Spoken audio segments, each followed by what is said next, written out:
এবং দক্ষিণ দিনাজপুর জেলা বিজেপির তরফ থেকে 100 কুইন্টাল চাল আমরা শিলিগুড়ির উদ্দেশ্যে রওনা করব এবং এই চাল বন্যা দুর্গস্ত মানুষ যারা আছেন তাদের কাছে পৌঁছানোর জন্য আমাদের পার্টিকে বলা হয়েছে। আমাদের পার্টির যারা শিলিগুড়ি এবং তার সাথে জলপাইগুড়ি এবং আলিপুরদুয়ার, দার্জিলিং আমাদের সাংগঠনিক দৃষ্টিতে আলাদা জেলা, এই সমস্ত জায়গায় বন্যা দুর্গত মানুষদের কাছে অর্থাৎ দার্জিলিং পাহাড় এবং ডুয়ার্স তাদের কাছে পৌঁছে দেওয়ার ব্যবস্থা হবে।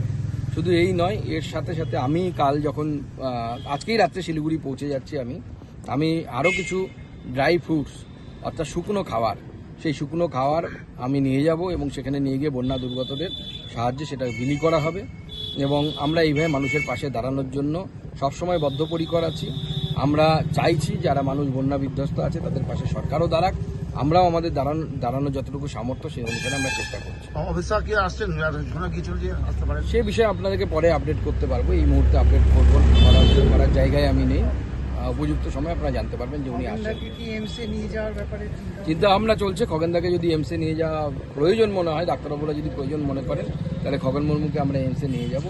কিন্তু আমরা পরিষ্কার বলে দিচ্ছি, কাউকে ছাড়া হবে না। যারা এই কাজ করেছে তারা যেখানেই লুকিয়ে থাকুক তাদেরকে বের করে এনে আইনের সামনে দাঁড় করানো হবে। দেখুন, রাজ্য সরকার গ্রেপ্তার করেনি, এটা আমরা যে হাইপোথিসিস গতকাল দিয়েছিলাম সেটাই প্রমাণ করছে রাজ্য সরকার যে এটা প্ল্যানফুলি করানো। যদি প্ল্যান না হতো, ধরুন কেউ অপরাধ করে ফেলেছে, তাহলে রাজ্য সরকার তাকে গ্রেপ্তার করত। যদি রাজ্য সরকার গ্রেপ্তার করছে না, এর মানে হচ্ছে এই রাজ্য সরকারের ইন্ধনে, এই রাজ্য সরকারের প্ল্যানিং অনুসারে, মুখ্যমন্ত্রীর প্ল্যানিং অনুসারেই এরা হামলাটা করেছে। আর কারা হামলা করেছে তাদের নামগুলো আপনারা জানেন, এবং তারা আদিবাসী সমাজের উপরে হামলা। এই আদিবাসী সমাজ এই হামলা মেনে নেবে না। খগেন মুর্মু শুধু একজন বিজেপির সাংসদ নয়, তিনি একজন আদিবাসী নেতা, এবং যেভাবে আদিবাসী নেতাকে মারা হয়েছে মমতা বন্দ্যোপাধ্যায়ের নির্দেশে করা হয়েছে। এর আগেও আমরা দেখেছি আদিবাসীদের প্রতি মমতা বন্দ্যোপাধ্যায়ের এবং তার দলের অনেক ঘৃণা। দ্রৌপদী মুর্মুকে নিয়ে, ভারতবর্ষের মাননীয় রাষ্ট্রপতিকে নিয়ে তারা নক্কারজনক শব্দ ব্যবহার করেছে, নোংরা ভাষা ব্যবহার করেছে। এর আগেও আমরা দেখেছি, তো নতুন কিছু নয়। আমরা জানি তৃণমূল কংগ্রেসের আদিবাসীদের প্রতি ঘৃণা আছে। আমাদের এই দক্ষিণ দিনাজপুর জেলায় আদিবাসী মহিলাদেরকে দিয়ে দণ্ডি কাটানো হয়েছিল। তো বারবার আদিবাসীদের উপর হামলা করছে এই রাজ্য সরকার। সাম্প্রতিককালে এরকম রক্তাক্ত ছবি এত বড় মাপে একজন সাংসদে উঠে আসেনি। তো সেক্ষেত্রে আমাদের আজকে দক্ষিণ দিনাজপুর জেলায় যে আন্দোলন হয়েছে, সেখানে জেলা সভাপতি তারপরে সাংসদ কাউকে দেখা গেল না, এই ব্যাপারে কি বলবেন? আপনাদের সাংসদ শুধু সাংসদ নয়, এটা আপনাকে বুঝতে হবে। সাংসদ সব লোকাল আন্দোলনে থাকবে না, কারণ আপনার যে সাংসদ সে কেন্দ্রীয় মন্ত্রী। দাদা, যখন যাচ্ছেন বিধায়ক সাংসদরা, তাদের উপর হামলা করা হচ্ছে বা তারা মার খাচ্ছেন, এটা কতটা কাম্য মনে করছেন? দেখুন, এটা মার খাচ্ছেন বলে আপনাদেরকে বুঝতে হবে যে হামলাটা কোথায় হয়েছে। অন্য কোনো জায়গায় কিন্তু হামলা হয়নি। নির্দিষ্ট একটি জায়গায় নির্দিষ্ট ধর্মীয় গোষ্ঠীর মানুষের দ্বারা হামলা হয়েছে। জায়গাটার নাম আপনারা ভালো জানেন, হাজিপাড়া না হাজিপুর, কি নাম জায়গাটার? হাজির মতো হাজিপুরে পাজিই থাকবে, পাজিরা আছে, সেই জন্য হামলা হয়েছে। অন্যান্য জায়গায় তো কিছু হচ্ছে না। আমরা তো তৃণমূলকে চ্যালেঞ্জ করছি, উত্তরবঙ্গ নিয়ে আসুন না। উত্তরবঙ্গে কোথায় উন্নয়ন করেছে দেখুন। উত্তরবঙ্গের বাজেট হচ্ছে 500 কোটি টাকা, সেখানে রাজ্যের মাদ্রাসা শিক্ষার বাজেট হচ্ছে 5000 কোটি টাকা। এই তো উত্তরবঙ্গের অবস্থা। আজকে মলয় ঘটকের নেতৃত্বে ডিবিসিতে বিজেপি বিক্ষোভ চলছে, কি বলবেন? টিএমসির বিক্ষোভ চলছে। দেখুন, টিএমসির এই বিক্ষোভ হচ্ছে রাজনৈতিক বিক্ষোভ।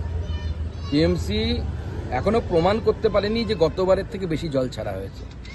এখনো পর্যন্ত লাস্ট যেখানে মমতা বন্দ্যোপাধ্যায় যেটা টুইট করেছিলেন, তাতে হচ্ছে 70,000 কিউসেক জল ছাড়ার কথা উনি বলেছেন। আপনি গতবারের হিসেব বের করে দেখুন, 2.5 লক্ষ কিউসেক জল ছাড়া হয়েছে রাজ্য সরকারের সাথে আলোচনা করে। জয়েন্ট কমিটি তো আছে, জয়েন্ট কমিটি আছে। সেই জয়েন্ট কমিটিতে আপনার রাজ্য সরকারের ইঞ্জিনিয়ার তিনি তার অংশ। সেই জয়েন্ট কমিটি ঠিক করে কতটা জল ছাড়া হবে, কতটা জল ছাড়া হবে। তাহলে আজকে এই বিক্ষোভটাকে কি মনে করছেন? পুরো রাজনৈতিক বিক্ষোভ, ভোটের আগে ভোটের জন্য বিক্ষোভ, অন্য কিছু না। ডিবিসির বিষয় নেই এর মধ্যে। রাজ্য সরকার তার নদীগুলোকে, রাজ্য সরকার পরিসংখ্যান দিন না যে ডিবিসি কি করলো, সেটা তো আপনি বলছেন। আপনারা তার সাথে রাজ্য সরকার এটা বলুক যে আমরা এই নদীতে ডিসিল্টিং করেছি, অর্থাৎ পলি তুলেছি, তাহলে না বুঝবো। আপনি বলছেন অমুক খারাপ, আপনি অমুক খারাপ, তার থেকে আপনি উদাহরণ দিয়ে বোঝান যে আমরা ভালো, ওরা করেনি আমরা করেছি। একটা তো বলতে পারছেন না যে আমরা রাজ্য সরকার অমুক নদীতে পলি তোলার কাজটা করেছে। ডিবিসির যে এলাকাটাকে বলা হচ্ছে যে বিস্তীর্ণ এলাকায় জল বাড়ার কথা বলা হচ্ছে, সেই এলাকায় রাজ্য সরকার কটা নদীতে ডিসিল্টিং বা কটা নদীতে পলি তোলার কাজ করেছে। অতীতেও এই রাজ্যে বিজেপির নেতা মন্ত্রীরা মার খেয়েছে বা তাদের উপর হামলা হয়েছে, কিন্তু প্রধানমন্ত্রী এই প্রথমবার তার নিজস্ব এক্স হ্যান্ডেলে এ নিয়ে পোস্ট করেছেন এবং তিনি বলেছেন অসংবিধানিক আচরণ তৃণমূলের। কি বলবেন? দেখুন, এই হামলার ভয়াবহতা আপনারা যারা ক্যামেরার সামনে দেখেছেন, হামলা আমাদের উপরে হয়েছে, কোথাও আমরা লাঠি খেয়েছি, কোথাও পাথর খেয়েছি, কিন্তু এই যে রক্তাক্ত অবস্থা, এই ধরনের রক্তাক্ত অবস্থা কিন্তু পশ্চিমবঙ্গে যত নির্বাচন কাছে এগিয়ে আসছে তৃণমূল কিন্তু তত বেশি করে আক্রমণ করছে। আমরা ভেবেছিলাম যে তৃণমূল কংগ্রেস কিন্তু আগের 2021-এর ঘটনা থেকে শিক্ষা নিয়েছে, তাদের প্রচুর কর্মী জেলের ভেতরে, ক্রসফুল ভায়োলেন্সে নেতারা জেলে যাবো করছে বিজেপি কর্মী খুনের, অভিজিৎ সরকার খুনের মামলায়। তবে তৃণমূল কংগ্রেস বুঝতে পেরেছে যে বিজেপিকে যদি ভয় দেখিয়ে ঘরে ঢুকিয়ে দিয়ে যায়, নচেত তাদের পক্ষে জেতা সম্ভব না।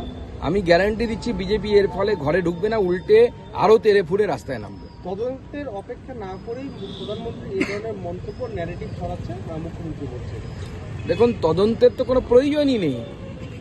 জায়গার নাম আর কারা ছিল তারাই তো বোঝা যায় ওখানে। আমি তো গ্যারান্টি দিচ্ছি, আপনি যান ওই গ্রামে তৃণমূল অফিস ছাড়া অন্য কোনো রাজনৈতিক দলের অফিস আপনি খুঁজে পাবেন না, ওখানে কোনো পতাকা খুঁজে পাবেন না। পশ্চিমবঙ্গের প্রত্যেকটি জায়গার এই একই অবস্থা, কতগুলো পকেট তৈরি করা হয়েছে এবং এই পকেটগুলোকে তৃণমূল এই হুলিগ্যান্সদেরকে ব্যবহার করে আক্রমণ করার জন্য। আগামীকাল আপনি কোন কোন এলাকায় যাচ্ছেন? আমি জলপাইগুড়ি, ধূপগুড়ি, ময়নাগুড়ির কিছু অংশ কভার করার চেষ্টা করব যতটা আমার একদিনের পক্ষে সম্ভব, এবং খগেন মুর্মু সাহেব যদি কালকে থাকেন ওনার সাথে প্রথমে সকালে দেখা করব। এই দুটো টার্গেট আছে আমার। আশা করছি এই সমস্ত এলাকাগুলো, যে এলাকাগুলোতে এখনো আমাদের নেতৃত্ব পৌঁছয়নি, সেই এলাকাগুলো আমি কভার করার চেষ্টা করব। উত্তরবঙ্গের প্রাকৃতিক বিপর্যয়ে মানুষের পাশে দাঁড়াতে শাসক বিরোধী বাম দলের সরকারের আক্রমণ করেছে। প্রত্যেকটি উপস্থিত হচ্ছে মানুষ তার প্রচার করছে।